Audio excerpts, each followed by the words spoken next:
Hello বন্ধুরা, চলে এলাম ইডলি বানাতে। দেখো, সুজি নিয়ে নিলাম পরিমাণ মতন, দই নিয়ে নিলাম,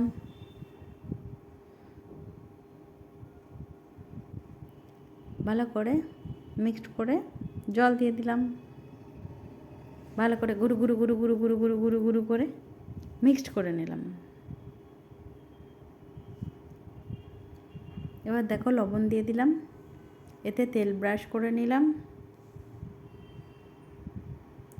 ইডলি জল বসিয়ে দিয়েছি ভাপের জন্য। এবার ইনো দিয়ে দিতে হবে। ইনোটা দেওয়া হয়ে গেল, ভালো করে গুঁড়ো গুঁড়ো করে নিলাম। এবার ছাঁচে দিয়ে দিলাম, ইডলি রেডি। ইডলি ছাঁচে বসিয়ে দিলাম, ভালো করে টাইট দিতে হবে, নাহলে ওটা খুলে যাবে। এবার ওটা বসিয়ে ঢাকনাটা ঢেকে দিলাম 5 মিনিট হাই ফ্লেমে আর লো ফ্লেমে 15 মিনিট রাখার পরে আমার ইডলি রেডি। দেখো বন্ধুরা, গরম গরম ইডলি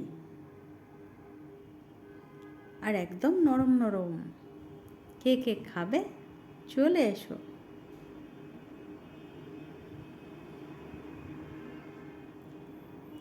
টাটা।